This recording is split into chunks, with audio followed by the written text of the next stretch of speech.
You're listening to the Team Guru podcast, bringing to life the theory and principles of leadership.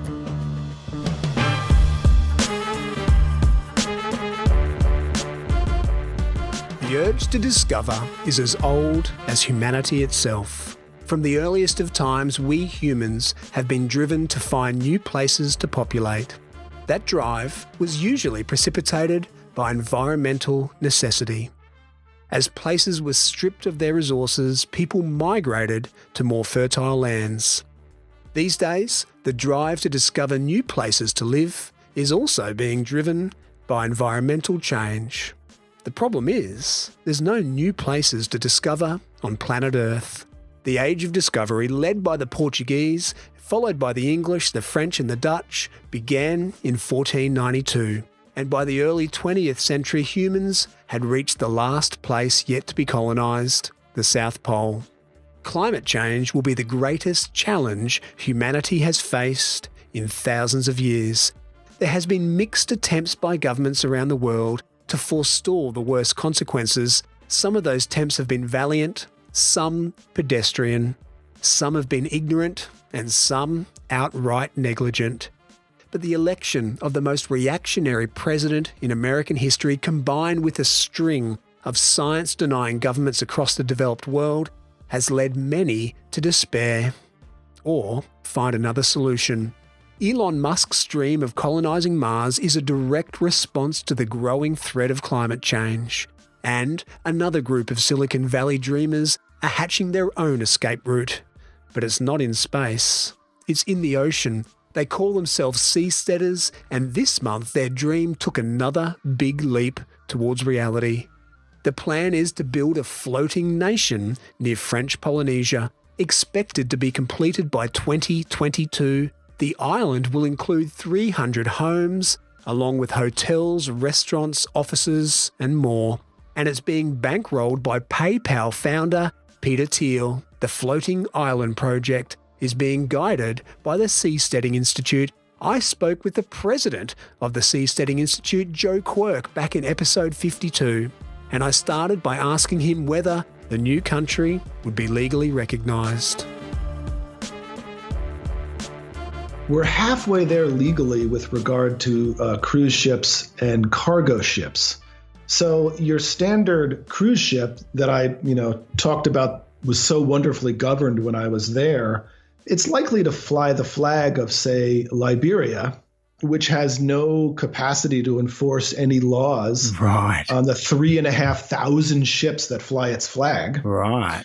So the shipping industry is already commandeering this legal space where I incorporate in this country over here, I hire from this country over there, I fly the flag of this country way over here, but I'm sort of de facto in practice self-governing.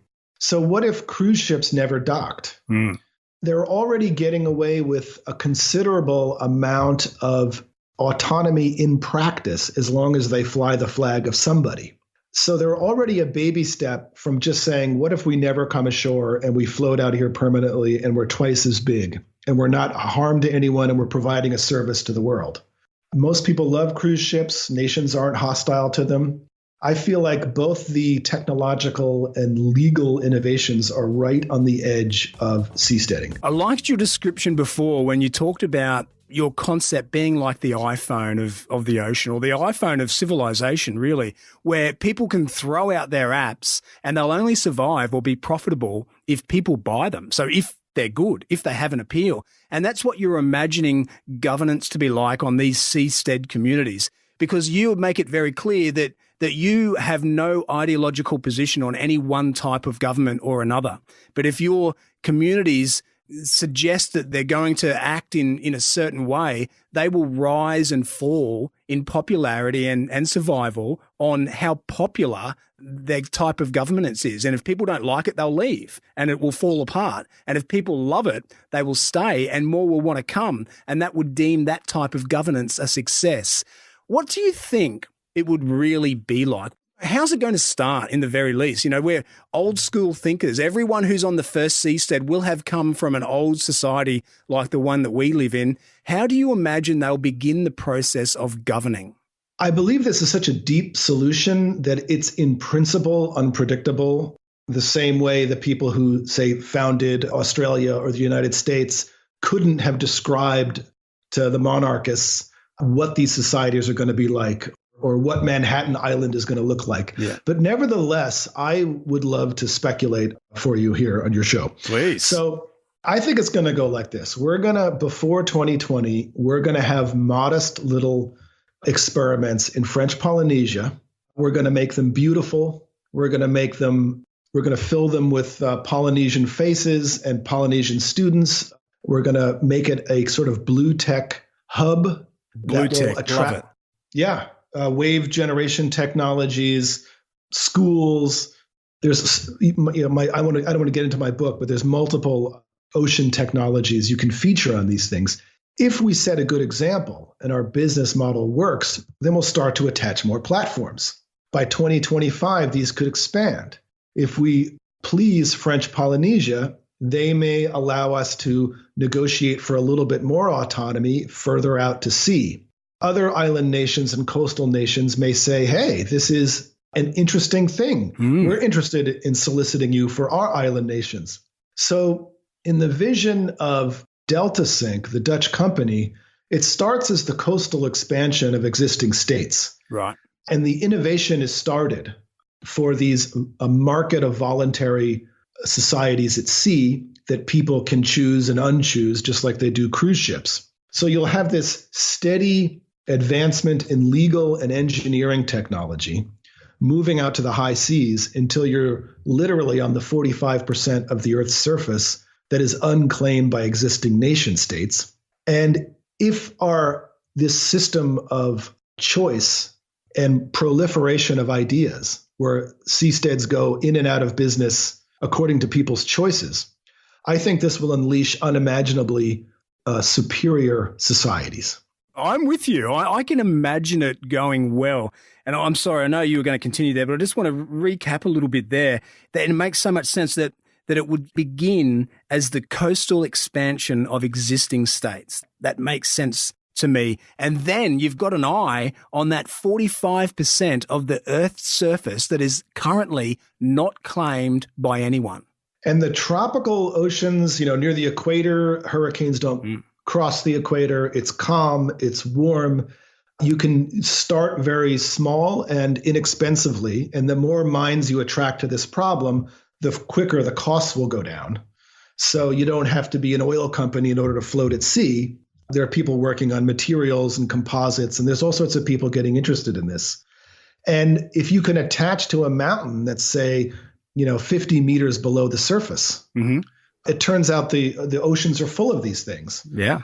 So we could easily colonize this part of society, and then we set a better example as powerful as, say, Hong Kong, which is an example I use of a tiny little startup government that created so much wealth and success. It changed the policies of all of China and caused, at least 500 million people to exit poverty because of the example set by Hong Kong. Yeah. So we want to create thousands of floating Hong Kongs.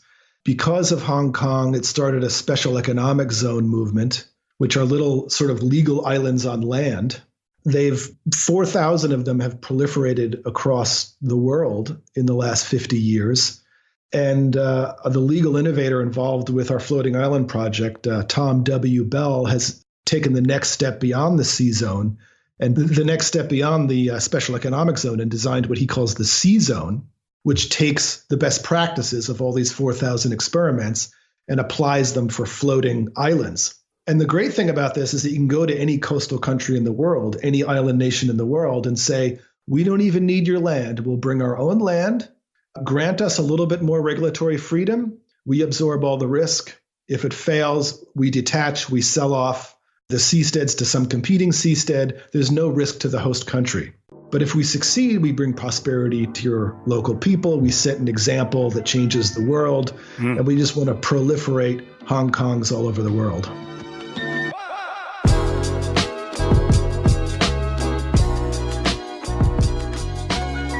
The French Polynesia project is just the first of what the Seasteading Institute hopes will be many floating countries Quirk said he wants to see thousands of others by 2050. Each would have its own governance model, allowing these new city-states to experiment with politics, not unlike a startup company. Whether or not these floating cities become a permanent fixture in the world is yet to be seen, but their real value may be in showing those of us still on land that we can dream bigger. There is still something yet to be discovered on planet Earth. Happier, healthier nations. I hope you enjoyed this bite-sized portion of the Team Guru podcast. I'll be back next week with a full-length episode on the next installment on this, my mission to bring to life the principles and theory of leadership. This is David Frizzell for Team Guru. Bye for now.